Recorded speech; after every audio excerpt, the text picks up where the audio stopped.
Hello everyone, very good morning to all of you. आज के video में 1 अक्टूबर 2024 के करंट अफेयर कवर करेंगे। सभी न्यूज़ इंपॉर्टेंट हैं, वीडियो को अंतिम तक ध्यान से देखिएगा। करंट अफेयर की पीडीएफ आप मेरे टेलीग्राम ग्रुप से डाउनलोड कर सकते हैं डेली के डेली, वहां पर अपलोड हो जाती है। टेलीग्राम का ऑफिशियल लिंक वीडियो के डिस्क्रिप्शन में सबसे ऊपर दिया हुआ है। एक और बात आप ध्यान रखें, जब भी आप टेलीग्राम ज्वाइन करें तो डेली वहां पर क्विज अपलोड किए जाते हैं। ये क्विज मेरे ही द्वारा डिजाइन किए होते हैं और डेली के डेली ये मिसलेनियस फॉर्म में अपलोड होते हैं। कुछ स्टैटिक जीके से होते हैं और कुछ जीएस के सारे सब्जेक्ट से होते हैं। तो आप इन क्विज को जब अटेम्प्ट करते हैं तो आप ये मान के चलिए आप जीएस के बेस्ट क्वेश्चंस अटेम्प्ट कर रहे हो, जहां से आपको एग्जाम में बहुत हेल्प देखने को मिलेगी। अब शुरू करते हैं करंट अफेयर। अभी हाल ही में बीसीसीआई ने फैसला लिया है कि ये नेशनल क्रिकेट एकेडमी का उद्घाटन करेंगे और इन्होंने ये उद्घाटन कर भी दिया है। तो बीसीसीआई ने एक नई नेशनल क्रिकेट एकेडमी कहाँ पर खोली है? तो इसका उद्घाटन बेंगलुरु में किया गया है। और ये जो नई एनसीए खोली गई है, इसको 40 एकड़ में बनाया गया है, 40 एकड़्स। इसकी खास बात यह है कि इसके अंदर 2 ग्राउंड बनाए गए हैं और इंडोर आउटडोर एरियाज को अगर मिला दें तो टोटल 86 पिचेस बनाई गई हैं।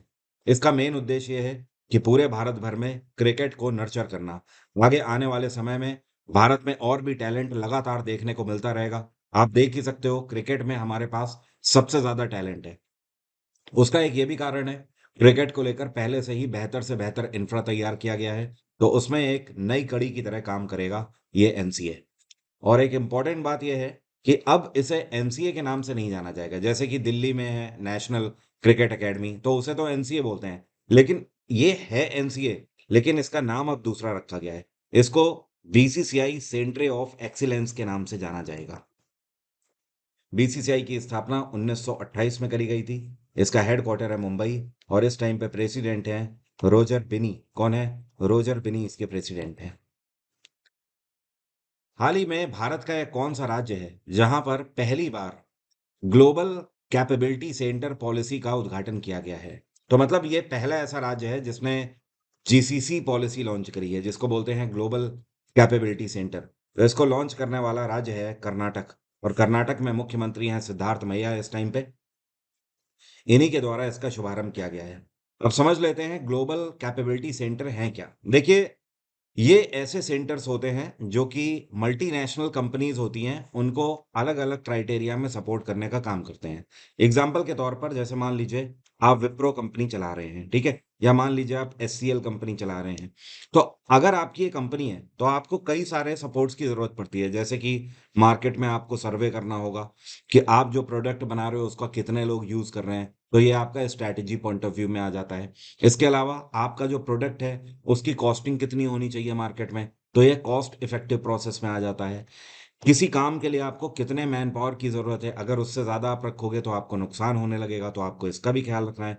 तो ये जो ग्लोबल कैपेबिलिटी सेंटर है, ये इस तरीके का डेटा लेकर देते हैं एमएनसीज को, जिससे कि इन्हें सपोर्ट मिलता है हर एक लेवल पर अपना स्ट्रक्चर डिजाइन करने में। और इस टाइम पर पूरे भारत भर में जितने भी ग्लोबल कैपेबिलिटी सेंटर हैं, उसका करीब 35% अकेले कर्नाटक के अंदर है। तो कर्नाटक ने इसको पॉलिसी के रूप में अब लॉन्च किया है। और ये आने वाले समय में आप ये समझ लीजिए 2029 तक करीब अगर बात करें तो 3.5 लाख लोगों को रोजगार मिलेगा इसकी मदद से। और कर्नाटक के अंदर 500 नए जीसीसीज खोले जाएंगे। और ये होगी इसकी खास बात, ये जो जीसीसीज होंगे ये कर्नाटक सरकार को $50 बिलियन करीब करीब कमा कर देंगे, मतलब 50 अरब डॉलर बना कर देंगे। ये फायदे के टर्म में है। और कर्नाटक में इस टाइम पे गवर्नर कौन है? ये है थावर चंद गहलोत। हाल ही में जो आपको पिक्चर में दिख रहे हैं इनका नाम है सुमंत खतपालिया। तो ये कौन सा बैंक है जिसके नए एमडी और सीईओ अगले कार्यकाल के लिए फिर से अपॉइंट कर दिए गए हैं? तो सुमंत खतपालिया अभी तक इंडसइंड बैंक के सीईओ थे। अब अगले टर्न्योर के लिए इनका कार्यकाल बढ़ा दिया गया है, मतलब अगले 3 साल के लिए ये और सर्व करेंगे। इनका कार्यकाल आने वाले 24 मार्च 2025 को खत्म होने वाला है। तो अब 24 मार्च 2025 से लेकर 23 मार्च 2028 तक ये सर्व करेंगे। इंडसइंड बैंक काफी पुराना बैंक है, 1994 में इसकी स्थापना करी गई थी। हेडक्वार्टर है इसका मुंबई और इसके सीईओ तो हैं सुमंत खतपालिया। और अभी हाल फिलहाल में आपको ये भी ध्यान रखना है, आईडीएफसी फर्स्ट बैंक के सीईओ एक बार फिर से रीअपॉइंट किए गए हैं। इनका नाम क्या है? तो ये हैं वी वैद्यनाथन। कौन है? वी वैद्यनाथन। तो इनका भी कार्यकाल बढ़ा दिया गया है।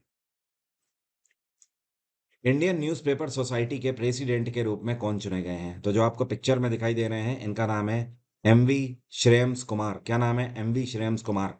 और इन्होंने राकेश शर्मा को सक्सीड किया है। अभी तक राकेश शर्मा जो हैं, ये इंडियन न्यूज़पेपर सोसाइटी के प्रेसिडेंट के रूप में कार्यरत थे। इनका कार्यकाल खत्म हुआ, तो अब इनकी जगह श्रेयम्स कुमार लेंगे। श्रेयम्स कुमार जो हैं, ये इससे पहले केरल से 2 बार एमएलए रह चुके हैं, मेंबर ऑफ लेजिस्लेटिव असेंबली। और ये कौन सी पार्टी से बिलोंग करते थे? तो ये जनता दल से बिलोंग करते हैं, जिसके लीडर नीतीश कुमार हैं इस टाइम पे। इतना ही नहीं, ये राज्यसभा से एमपी भी रह चुके हैं। और इंडियन न्यूज़पेपर सोसाइटी बहुत पुरानी है। इसकी स्थापना अंग्रेजों के टाइम पे करी गई थी, सन 1939 में। इसका हेडक्वार्टर है नई दिल्ली। हाल ही में विश्व रेबीज दिवस कौन से दिन मनाया गया है? तो वर्ल्ड रेबीज डे हर साल मनाया जाता है 28 सितंबर को। और पहली बार इसको यूनाइटेड नेशंस के द्वारा साल 2007 में डिक्लेयर किया गया था। और कहने का मतलब यह है कि 2007 से अगर देखें तो इस बार इसकी 18वीं एनिवर्सरी मनाई जा रही है।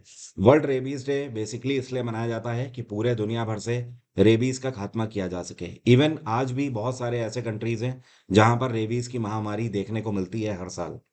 और इस बार की जो इसकी थीम रही है 2024 की, ये है ब्रेकिंग रेबीज बाउंड्रीज। क्या बोलते हैं इसके? Breaking rabies boundaries. ध्यान रखिएगा। ये कौन सा मंत्रालय है जिसके द्वारा गोवा में Indian Ocean Rim Association seminar को होस्ट किया गया है? तो इसको मिनिस्ट्री ऑफ डिफेंस के द्वारा होस्ट किया गया है। अब सवाल ये उठता है कि Indian Ocean Rim Association seminar है क्या? पहली चीज तो ये ध्यान रखें कि इसमें दुनिया भर के 17 देशों के नेवीज ने हिस्सा लिया। अब इसका मेन उद्देश्य ये है कि व्यापार अपनी जगह है, रिलेशंस अपनी जगह है, लेकिन ओशियंस के अंदर जो डाइवर्सिटी है, बायोडाइवर्सिटी है, मतलब समुद्र के अंदर रहने वाले जो जीव जंतु हैं, पेड़ पौधे हैं, उन सभी को भी सिक्योर किया जा सके। तो मेन जो इसमें कंट्रीज आए थे हिस्सा लेने, वो था ऑस्ट्रेलिया, फ्रांस, मॉरिशस हो गया, Sri Lanka, Tanzania, Oman, Madagascar and Bangladesh हो गया, मोजाम्बिक हो गया। ये कई कंट्रीज ने यहाँ पर आकर हिस्सा लिया था। और मेन पर्पस ये है कि आने वाले समय में जो नेवीज हैं वो इस तरीके के अपने ट्रांसफर्स करें ओशियंस के ऊपर कि बायोडाइवर्सिटी को किसी भी तरीके का नुकसान ना हो। साथ में इन चीज़ों के लिए अलग से कड़े मानक बनाए जाएं। जो बंदरगाहों पर आने वाले जहाज होते हैं जो कि सामान लेकर या कंटेनर ले जाने लाने का काम करते हैं, तो कई बार उनकी लापरवाही की वजह से भी ऑयल से बने भरे हुए जो कंटेनर होते हैं वो समुद्र में गिर जाते हैं, जिसकी वजह से एक ही बार में लाखों करोड़ों मछलियां मर जाती हैं। तो इस तरीके की वारदातों को रोका जा सके, जिसकी वजह से इसको लॉन्च किया गया था।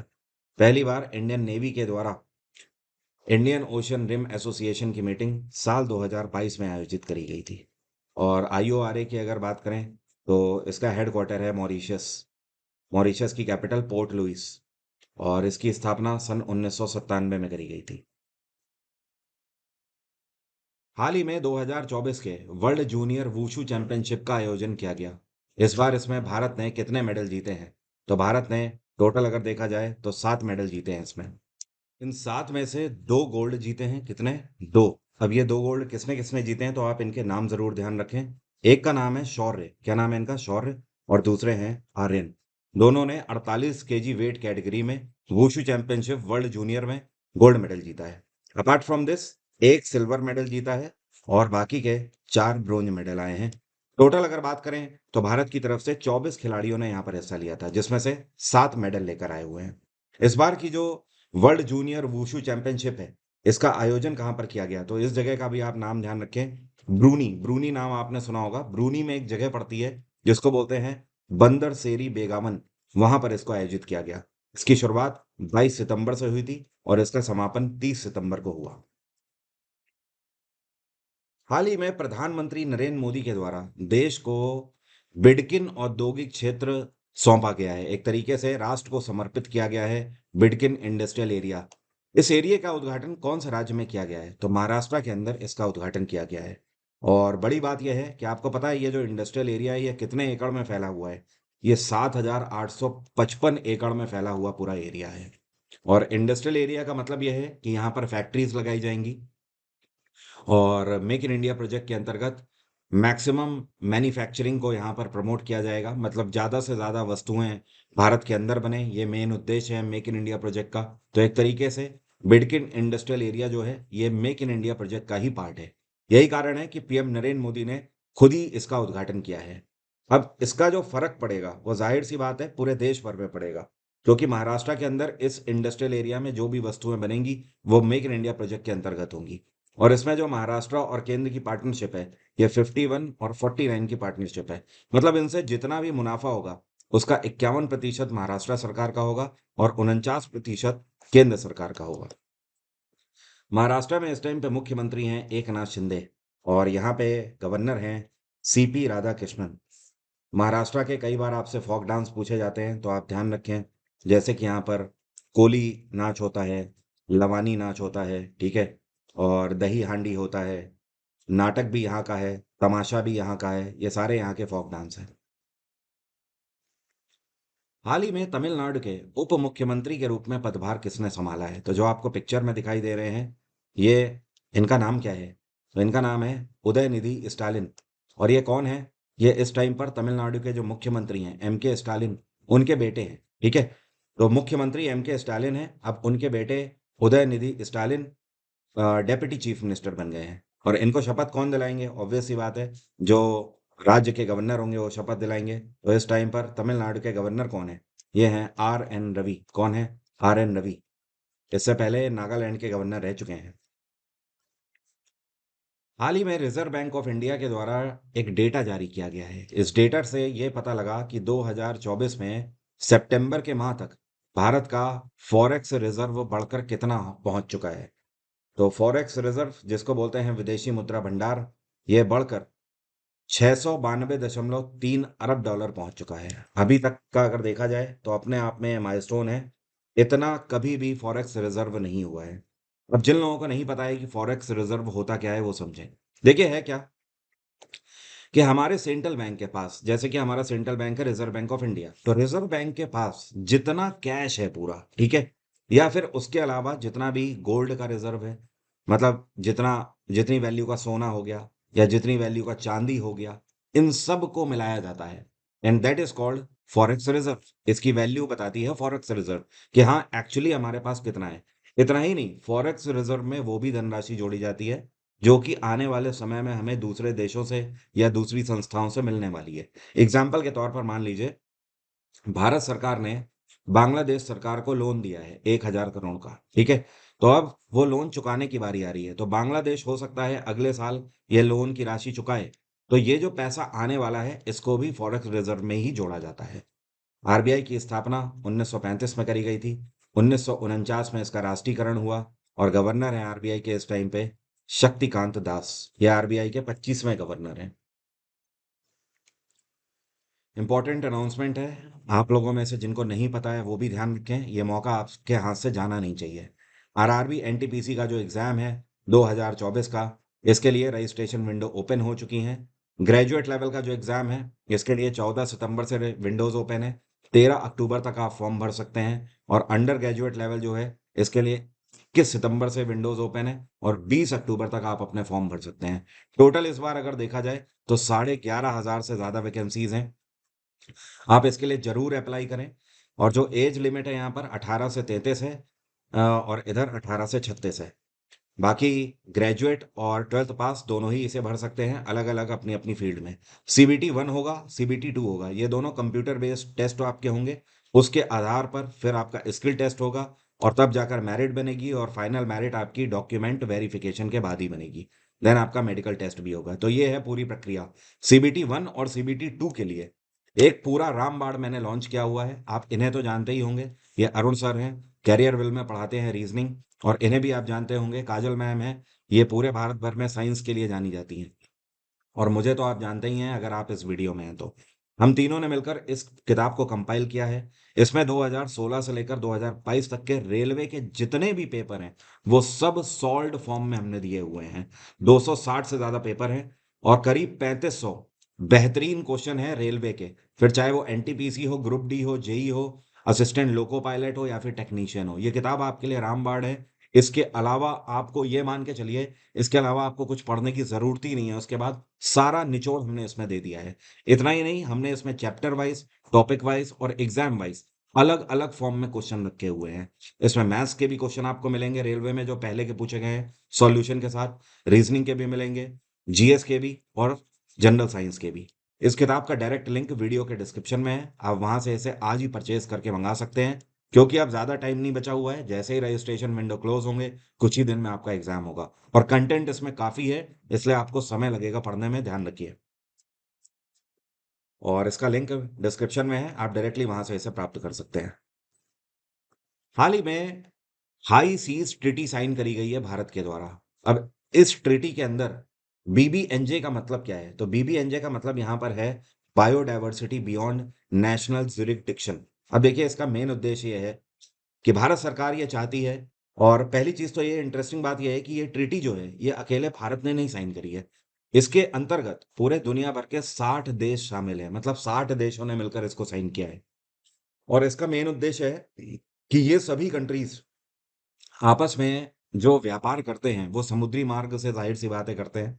तो जो बायोडायवर्सिटी है, उसको हमें प्रोटेक्ट करके रखना है अगेन। तो आज के वीडियो में करंट अफेयर में एक तरीके से आप देख सकते हो बायोडायवर्सिटी और वो भी मरीन बायोडायवर्सिटी से जुड़े हुए 2 न्यूज़ हैं अलग-अलग। एक तो इंडियन नेवी ने पैक्ट साइन किया हुआ है और एक हमारे मिनिस्ट्री ऑफ एक्सटर्नल अफेयर्स के द्वारा साइन किया गया है। हाल ही में नाटो ने फैसला लिया है कि ये अपनी नॉर्दर्न लैंड कमांड स्थापित करेंगे। और ये कौन-सा देश है जहाँ पर ये इसे स्थापित करेंगे? तो नाटो ने फैसला लिया है कि ये पूर्वी फ़िनलैंड में इसको स्थापित करेंगे।